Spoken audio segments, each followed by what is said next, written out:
Bonjour à tous. Cette histoire est inspirée de témoignages réels partagés par nos abonnés sur la chaîne. Afin de préserver l'anonymat des personnes impliquées, les noms et certains détails ont été modifiés, mais l'émotion reste intacte. Si vous aimez ces histoires vraies, abonnez-vous à la chaîne et indiquez d'où vous me regardez en commentaire.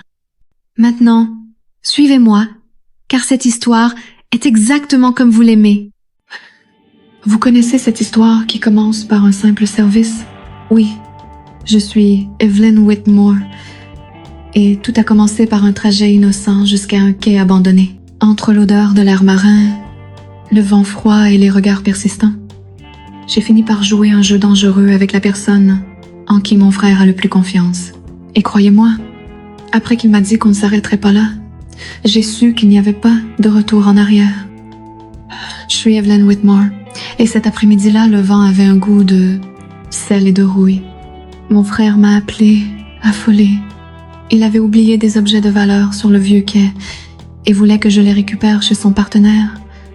Je n'avais pas de voiture. J'ai accepté. Son nom m'est resté en travers de la gorge, avec le souvenir d'un sourire qui m'avait interpellé depuis notre première rencontre. J'ai répondu « Ok », sèchement, comme si la neutralité pouvait tenir en un monosyllabe. La voiture sentait le cuir et le café frais. Il m'a demandé si j'allais bien. J'ai dit oui, doucement. La ville se transformait en une succession d'entrepôts, de grues à l'arrêt et de terrains vagues. La brise marine entrait par la fenêtre et emplissait ma poitrine. Je gardais les mains occupées dans mon sac pour dissimuler mes tremblements. Il conduisait calmement, comme quelqu'un qui trouve toujours son chemin. De temps à autre, il détournait les yeux de la route, vérifiant ma présence comme on vérifie un battement de cœur. Il n'était pas nécessaire de venir, j'ai tenté ma chance. Il le fallait. Ton frère nous fait confiance. Il répondit avec une sérénité qui semblait réglée. À notre arrivée, l'asphalte s'est transformé en une mosaïque de pierres et de flaques d'eau. Nous sommes sortis. L'air nous a assailli le visage d'une odeur de métal humide. La jetée semblait dormir les yeux ouverts. Des chaînes cliquetaient quelque part. Les planches répondaient par de faibles gémissements. Les mouettes fendaient le toit de l'entrepôt, comme des allumettes filant le ciel. Il a pointé le bâtiment avec la lampe de poche de son téléphone portable, et la lumière a tracé un chemin dans l'obscurité. Nous avons marché par intermittence. J'ai entendu nos pas, et entre eux, un silence dense qui m'a attiré vers un endroit dangereux. Son parfum se mêlait à l'air marin. Je me suis répété, mens la tâche. Trouver la boîte portant la marque de l'entreprise, vérifier l'étiquette, retourner. Mon corps, cependant, avait son propre objectif. La porte métallique a gratté en s'ouvrant. À l'intérieur, une odeur de poussière et de vieille huile. Des fissures dans le toit ont projeté des lignes de lumière qui ont traversé le poteau suspendu. Des cartons empilés, un couloir étroit, des ombres contre les murs. J'ai remonté ma veste jusqu'au cou. Il m'a tendu la lampe de poche. Nous avons commencé à chercher, vérifiant les numéros tandis que le vent s'engouffrait dans des endroits invisibles. Le rayon de lumière parcourut le sol, remonta le long de mes baskets, longea l'ourlet de mon pantalon et s'arrêta une seconde sur mon visage. Je fis semblant de ne rien remarquer, mais mes joues s'enflammèrent. Mon souffle s'arrêta. Je respirai le sien sans le toucher et ne m'en rendis compte qu'en le voyant sourire légèrement, comme s'il avait trouvé quelque chose qu'il cherchait sans l'avouer. Nous trouvâmes la boîte plus petite que je ne l'avais imaginée, dense. Nous convîmes de la porter à la porte pour qu'elle puisse être ouverte plus facilement. C'est alors qu'une vague frappa le bord de la jetée et que les embruns transpercèrent la vitre brisée. De l'eau glacée nous éclaboussa tous les deux. Je laissai échapper un petit cri. Il rit et nous rîmes ensemble. Trop tard pour cet entrepôt qui abritait les secrets de gens que nous ne connaissions pas. Auras-tu besoin de quelqu'un pour te réchauffer? La taquina-t-il. un demi-sourire au coin des lèvres. Les mots vibrèrent dans l'air, comme un câble d'acier tendu. Ma petite fleur se crispa rien qu'en le voyant sourire de cette mauvaise façon, au mauvais endroit. J'aurais dû dire non. Me souvenant de mon frère, de la compagnie, de l'urgence, au lieu de cela, je répondis peu, être, avec une honnêteté qui me brûlait. Le vent colla quelques mèches à mon visage. Il tendit la main et retira. Une mèche qu'il tenait dans ma bouche. Lentement, comme si chaque centimètre était une permission. « C'est mieux comme ça », murmura-t-il. Nous sommes rentrés à cause de l'eau. La porte claqua et la lumière baissa, exigeant une proximité. Il se tenait à côté de moi, touchant presque son épaule. La mère murmurait, au loin. À l'intérieur du hangar, le bruit de notre respiration et le grincement du métal lorsque nous retirions le couvercle persistait. Je lui tendis un morceau de la boîte. « Tiens-le ici », demandai-je. Nos doigts se touchèrent. Une étincelle parcourut ma peau et embrasa ma nuque. Il observa mes mouvements avec une tension qui brûlait. Sans hâte, la chaleur remonta lentement de mes jambes à ma poitrine. Quand j'ai relevé mon visage, le sien était déjà proche. Ses yeux brillaient d'une lueur qu'on ne trouve pas dans une salle de réunion. J'avais la chair de poule.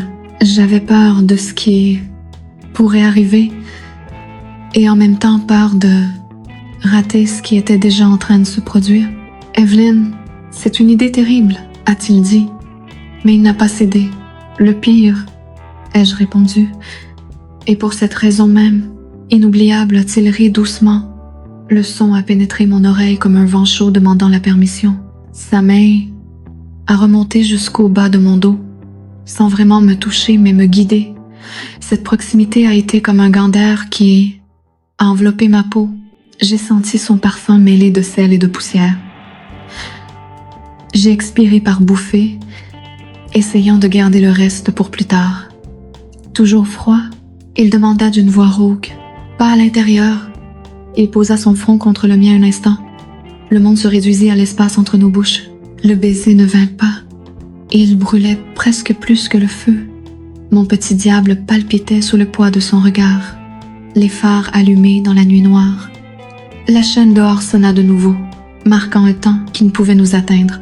« Ton frère me fait confiance », murmura-t-il, se souvenant de la règle que nous feignions tous deux de respecter. « Et j'ai confiance en moi », répondis-je fermement, la voix tremblante intérieurement. La chaleur de ses mains parcourut mes courbes sans franchir la ligne. La honte et le désir se battaient au même endroit. La peur de me perdre, le désir de me retrouver en lui. Le hangar retenait le bruit comme s'il signait un pacte de silence. Une lame de lumière traversa nos visages, tandis que le nuage se déplaçait. J'ai vu des gouttes dans ses cheveux, la marque d'un rire endormi, les petites rides de quelqu'un qui garde les choses trop pour lui. J'avais envie de l'embrasser et de découvrir le goût de ce qui n'est pas admis. Au lieu de cela, j'ai légèrement relevé le menton, une invitation silencieuse. J'ai laissé mon regard parler. Il m'a répondu par un simple geste. Sa main chaude se posa sur la courbe de mon visage. Ce contact transforma le monde. J'ai failli rire du soulagement et du danger. Je lui ai coupé le souffle sans même le toucher. Il m'a transpercé d'un seul regard. Le bruit de la mer devint un battement de cœur. Je voulais rester et partir en même temps. La porte claqua à nouveau. Pourtant, nous nous redressâmes comme des hommes coupables. Il recula d'un demi-pas. Je fis un demi-pas en avant. Nous nous tenions au centre d'un accord muet. Ma veste était lourde. L'air entre nous était brûlant. Je me souvenais de mon frère, du message, du moment. Je me souvenais de moi-même, d'un courage qui ne crie pas, mais qui demeure. Il semblait comprendre ce que je ne disais pas. Il se rapprocha un peu plus. Son parfum devint clair, un mélange de peau chaude et de parfum discret. Ma petite fleur répondit à nouveau, d'un rythme obstiné. Je respirais lentement en laissant mon corps parler pendant quelques secondes, sans être censuré par ma tête. Il me regarda comme s'il confirmait un mot de passe. Je souris. Il leva sa main libre restante et prit mon menton entre ses mains, fermement et chaleureusement, comme pour placer un secret à sa place. Sa voix était un murmure qui me frappa intérieurement. On ne s'arrêtera pas là. Sa phrase résonnait encore à mon oreille. On ne s'arrêtera pas là. Ce n'était pas une simple promesse. C'était une phrase audacieuse, ferme et dangereuse. J'ai pris une grande inspiration, comme pour la dissimuler, mais mon souffle était déjà coupé. Il a reculé d'un pas, a ramassé la boîte et est sorti par la porte de l'entrepôt, comme si de rien n'était. Je suis restée là, sentant sa chaleur contre ma peau. Le vent de Caïs s'est intensifié, charriant une odeur de rouille et de sel. C'était comme si chaque rafale me rappelait où j'étais et ce que je devais faire. Je l'ai suivi, traversant les planches usées qui gémissaient sous mes pieds. Il était devant, portant la boîte avec une aisance qui m'irritait, car tout chez lui semblait facile, même me faire chier. Plus vite, Luz, a-t-il dit sans détourner le regard. Luz est son nom de famille, ai-je répondu en accélérant. Mais si tu veux l'utiliser, tu paies un loyer. Il a gloussé, de ce rire étouffé qui pique plus que n'importe quel contact. Il a appuyé la boîte contre le capot de la voiture pour ouvrir le coffre. Je me tenais assez près pour sentir à nouveau sa chaleur, assez loin pour que ce ne soit pas visible. Tu sais que ton frère nous a confié cette livraison à tous les deux, n'est-ce pas? Dit-il en déplaçant son poids. Je sais, et je sais qu'il ne l'aurait pas deviné. Je me suis arrêtée au milieu de ma phrase. Que tu aurais froid. Il a terminé en me regardant par-dessus son épaule. C'était une pure provocation, teintée d'ironie et de ce regard qui arrachait toutes mes défenses. Je l'ai ignoré, ou du moins, j'ai essayé. Nous avons marché jusqu'à un coin du CIS pour vérifier s'il y avait autre chose à prendre. Le bruit de l'eau clapotant contre les murs de béton était hypnotique. J'ai observé le mouvement des vagues pendant quelques secondes, sentant le froid se mêler à une anxiété qui n'avait rien à voir avec la température. Il s'est approché lentement, comme s'il connaissait l'effet qu'il produisait. Il s'est appuyé contre moi, l'épaule presque contre moi. Son parfum s'est mêlé à l'odeur de la mer et j'ai senti la peau de ma nuque se hérisser. « Tu frissonnes ?» a-t-il dit doucement.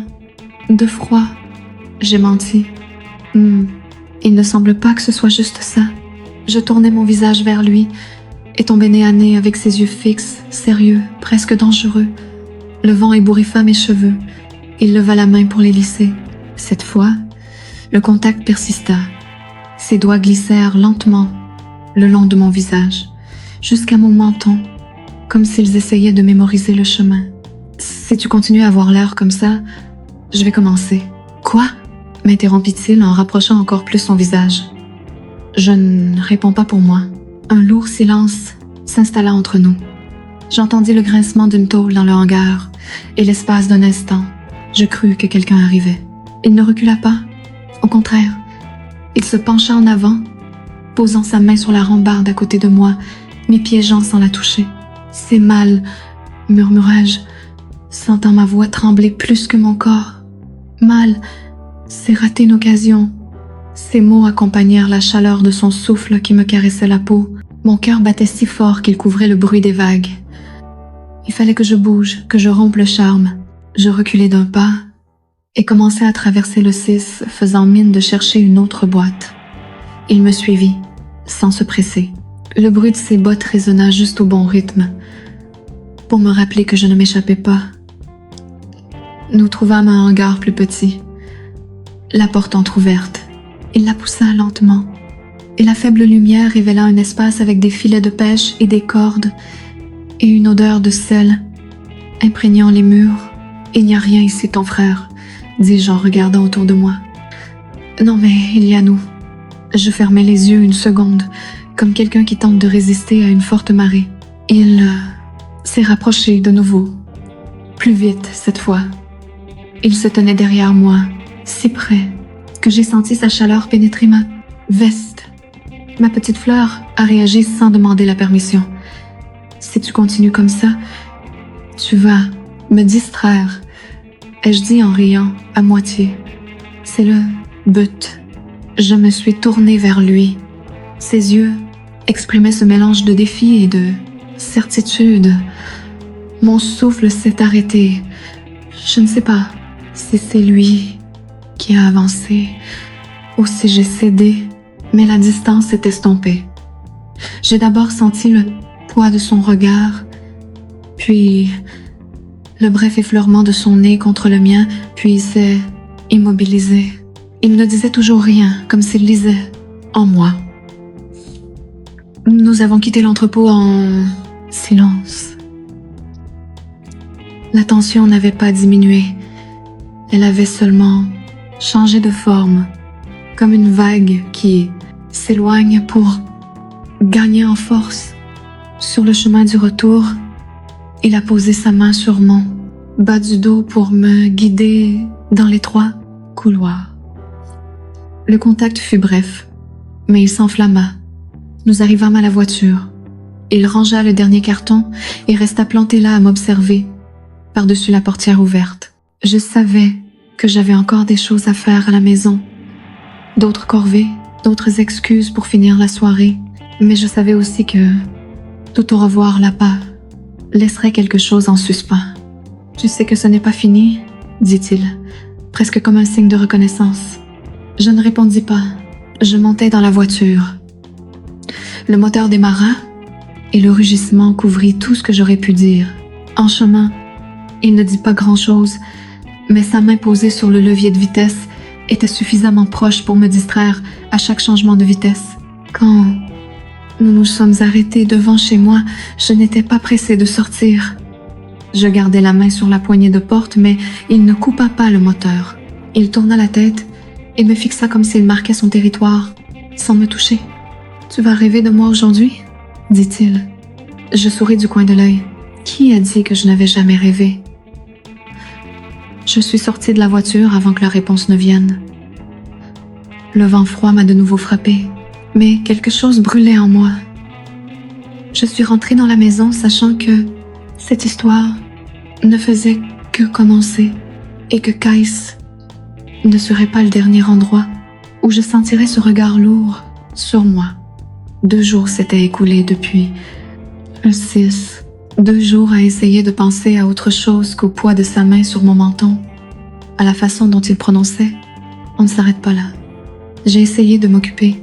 Café avec un ami, courses, Netflix, mais même le silence semblait faire écho au timbre de sa voix. Ce samedi matin-là, mon frère m'a appelé tôt. Il avait besoin que j'apporte un document à l'imprimerie du centre-ville, car le livreur ne pouvait pas venir. J'ai accepté, surtout parce qu'il était rapide. J'ai enfilé une robe légère et une veste en jean et je suis sortie. Le soleil brillait, mais le vent était suffisamment froid pour me faire frissonner les jambes. La rue était pleine de gens qui allaient et venaient. Les voitures passaient lentement à cause du marché sur la place. Je suis entrée dans l'imprimerie. L'odeur du papier et de l'encre fraîche m'a accueillie. Je suis allée au comptoir, j'ai remis l'enveloppe et j'ai attendu le reçu. J'étais distrait par les papiers sur l'étagère quand j'ai ressenti un frisson qui n'avait rien à voir avec le courant d'air de la porte. Je me suis retournée et il était là. Pantalon noir, chemise aux manches retroussées, une liasse de papier à la main. Son regard a croisé le mien si directement que j'ai presque oublié où j'étais. Evelyne l'a dit comme si mon nom était un mot de passe. « Que fais-tu ici ?» ai-je demandé, en essayant de paraître surpris et non désarmé. « Les affaires. Et toi? Travail rapide pour votre partenaire. » Le mot « votre » était empreint d'ironie. Il le remarqua, souriant, comme toujours. L'employé de l'imprimerie lui demanda d'attendre 1 minute. Les fichiers d'impression étaient encore en cours de chargement. Il s'approcha et se plaça à côté de moi au comptoir, si près que je sentis la chaleur qui émanait de lui. Le souvenir de Kais me transperça complètement. 2 jours sans me voir et vous êtes déjà nerveux. Comme ça, me taquina-t-il. Ralentis, je ne crois pas. Je croisai les bras, mais mon corps me trahit, se penchant légèrement vers lui. Il baissa les yeux sur mes jambes, puis releva lentement les yeux vers moi. Cette robe n'était pas dans le script. Je l'ignorais ou essayais de l'ignorer. Je pris le ticket de caisse et remerciai le préposé. Il fit de même, mais au lieu de sortir, il attendit que je bouge le premier. Nous avons marché côte à côte, jusqu'au trottoir. Où allez-vous? A-t-il demandé. Sur la place, prendre un café. Je peux venir avec vous? Je peux? Ai-je demandé, laissant échapper le mot à double sens. Il a ri doucement. Et nous avons continué. La place était animée. Mais nous avons trouvé une table dans le coin d'un café avec de grandes fenêtres. Je me suis assise en face de lui. La vitre reflétait une partie de l'activité de la rue. J'ai commandé un cappuccino. Il a commandé un café noir. Je pensais qu'il nous faudrait plus de temps pour nous croiser à nouveau. A-t-il dit en remuant son café, sans me quitter des yeux. Ce n'était pas un croisement, c'était une collision. Et les collisions laissent des traces. Il a pris une longue gorgée. Le serveur m'a apporté mon cappuccino. Et tandis que j'ajustais le sucre, j'ai senti son pied effleurer le mien sous la table. J'ai failli laisser tomber la cuillère. Il fit semblant d'observer le mouvement dans la rue, mais son pied resta fermement là, comme pour dire « Je suis là, et tu le sais. C'est risqué, dis-je. C'est le risque qui en vaut la peine. » La phrase vint avec ce regard qui pèse, plus que le toucher. Une chaleur me parcourut les jambes, le ventre me tint dans la gorge. J'essayai de changer de sujet, mais tout ce qu'il disait avait un sous-entendu qui me déshabillait, mot pour mot. « Et ton partenaire ?» demandai-je, d'un ton qui semblait décontracté, mais qui était en fait une plaisanterie. « Mon partenaire est ton frère et il pense que tu m'évites. Et il trouve que c'est mal. » Il se pencha en avant, posant ses avant-bras sur la table. « Je pense que tu m'évites jusqu'à ce que tu n'en puisses plus. » Je restais silencieuse. Pendant un instant, le bruit de la rue et des tasses disparut. Ce n'était plus que le bruit de ma respiration, qui n'obéissait plus. Il regarda sa montre et je dois passer au bureau. Maintenant, viens avec moi, c'est rapide. J'envisageais de refuser, mais le mot non ne vint pas. Nous avons fini par partir ensemble en direction de sa voiture. Dès que nous sommes montés, l'odeur familière m'enveloppa à nouveau et conduisait avec un calme qui m'irritait et m'excitait à la fois. Une demi-heure de conversation sur le parking de l'immeuble de bureau. Les vitres étaient légèrement embuées par le contraste entre l'air froid extérieur et la chaleur intérieure. Il coupa le contact, se tourna vers moi et resta silencieux. « Que s'est-il passé ?» demandai-je. Je me souviens de la jetée. Mon corps a réagi, avant mon esprit. J'ai senti ma petite fleur battre, mon souffle s'accélérer. Le souvenir de son regard dans cet entrepôt a soudain ravivé la chaleur. Il s'est rapproché, mais n'a pas interrompu le baiser. Il a juste effleuré ma main lentement, laissant ses doigts s'entrelacer avec les miens. « Pas encore », répéta-t-il comme s'il le retardait, volontairement. J'ai esquissé un petit sourire, mais intérieurement je savais. Chaque retard était un fil de plus, me tirant vers un lieu sans retour. La journée suivante commençait trop ordinaire pour mon agitation. Je travaillais, répondais aux appels, aux emails, évitais de penser à lui, mais chaque sonnerie de mon téléphone me semblait être un déclencheur potentiel.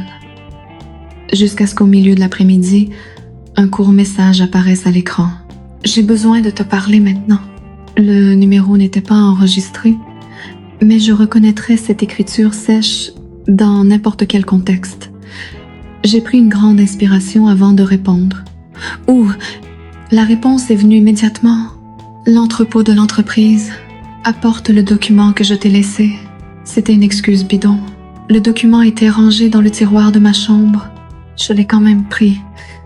Je l'ai jeté dans mon sac et je suis partie.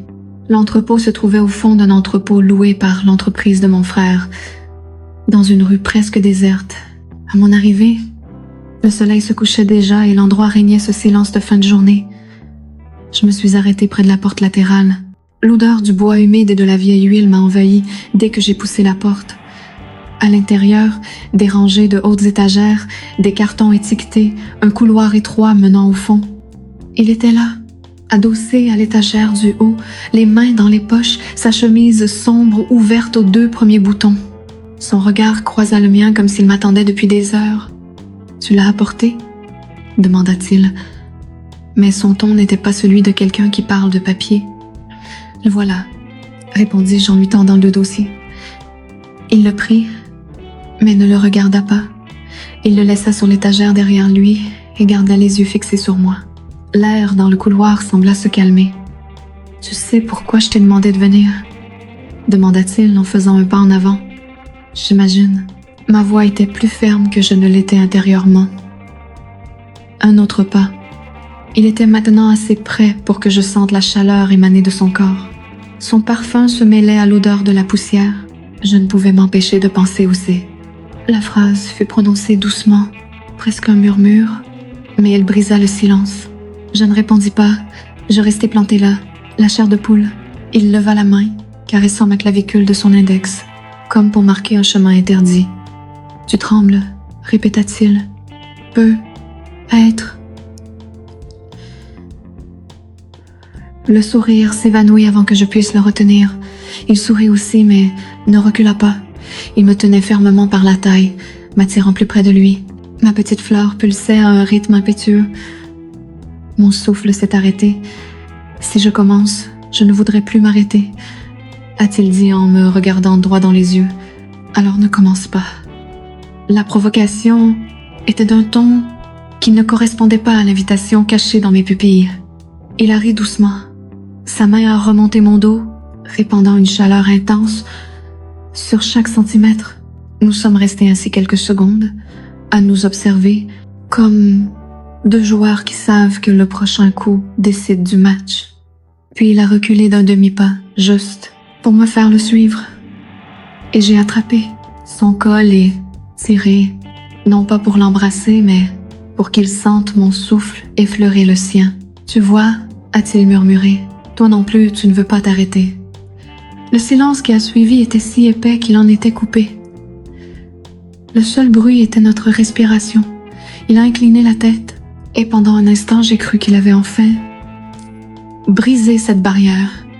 Mais il s'est arrêté, à quelques centimètres de moi, me forçant à fermer les yeux et à attendre. Qu'y avait-il de pire? Est-ce de la torture? Murmurai-je. Non, c'est du contrôle. Et son sourire me déstabilisa. Une boîte tomba sur l'étagère voisine, comme si l'entrepôt protestait contre tant de tension. Il recula juste assez pour me rendre la mallette. « Tu ferais mieux de partir avant que je ne décide de ne pas te laisser faire. » Je partis, mais chaque pas me parut plus lourd que le précédent. En montant dans la voiture, je me rendis compte que mes mains tremblaient. Je démarrai, mais resta immobile un instant, respirant profondément. Je savais qu'une fois ce contrôle brisé, il n'y aurait plus de retour en arrière. Et pour la première fois, j'ai réalisé que c'était exactement ce que je voulais. J'ai passé le reste de la nuit à repenser à ce qu'il avait dit dans l'entrepôt. Si je commence, je ne pourrai plus m'arrêter. La phrase est restée comme un parfum sur ma peau. Le lendemain, l'univers a conspiré. Mon frère m'a dit qu'il était en déplacement professionnel et qu'il ne reviendrait que le lendemain. Une maison vide, le silence, l'espace. Presque en fin d'après-midi, j'ai reçu un message de lui. Je dois te remettre quelque chose en main propre. Je n'ai pas demandé quoi, j'ai juste répondu. Viens. Quelques minutes plus tard, j'ai entendu le bruit discret de la voiture qui s'arrêtait devant. Mon cœur s'est emballé avant que j'ouvre la porte. Il était là. Chemise claire, manches retroussées, un regard déjà déterminé. « Tu vas m'inviter à entrer ?» demanda-t-il. Même si nous savions qu'il était déjà à l'intérieur, d'une manière ou d'une autre, depuis 6, je lui ouvrais la voie. Le couloir semblait plus étroit avec lui. Son parfum se mêlait à l'odeur de bois et de café qui persistait dans la cuisine. Qu'y avait-il de si urgent à livrer? Demandai-je, plus pour entendre sa voix que pour obtenir une réponse. Il leva la main et me montra un dossier fin. Voilà, il le posa sur la table sans me quitter des yeux.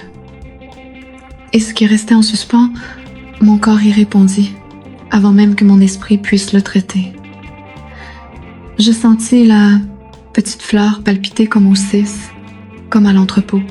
La différence, c'est que maintenant, plus aucun carton, aucun document, ni aucune excuse ne nous retenait. « Tu es sûr ?» demanda-t-il en faisant déjà un pas. En avant.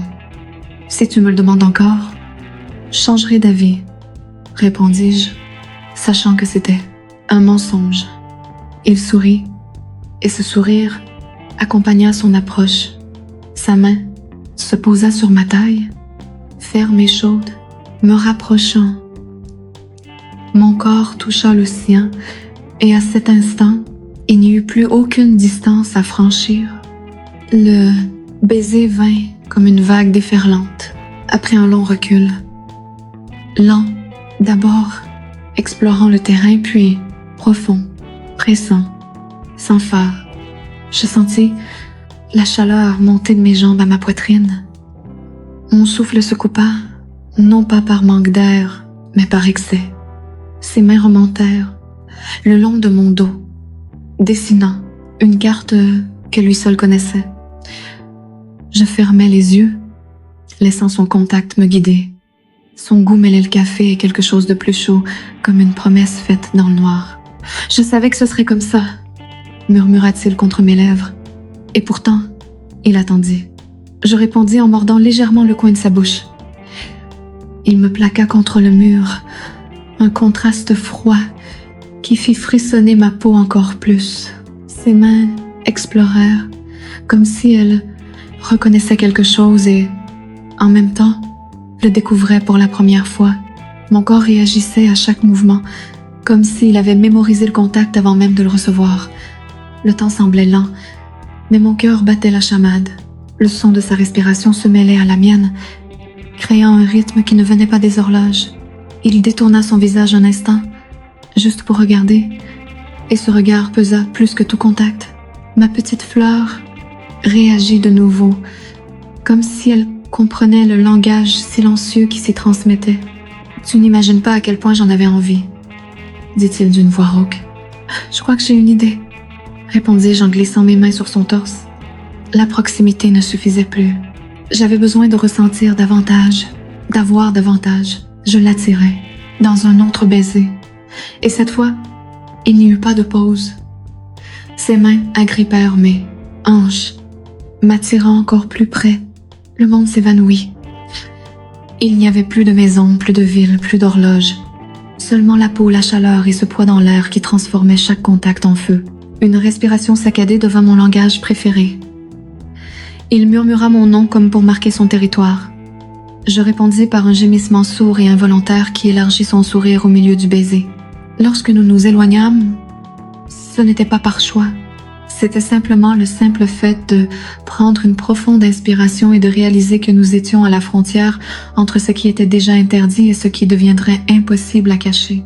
Il passa lentement son pouce sur le coin de ma bouche et dit « Ça ne s'arrête pas là. » Je souris, posant mon front contre le sien. « Je sais. » Et je sus alors que toute tentative de retour en arrière était déjà perdue. Le quai était le début, l'entrepôt était l'avertissement, et maintenant, il n'y avait plus de retour en arrière. Et c'est ainsi qu'une simple demande de mon frère a tout changé. Et c'est tout pour aujourd'hui. Cette histoire est terminée, mais si vous cliquez sur la vidéo ci-dessus, vous trouverez d'autres histoires comme celle-ci. Merci à tous ceux qui ont laissé un commentaire. N'oubliez pas d'aimer pour soutenir la chaîne et de vous abonner pour ne pas manquer mes prochaines vidéos.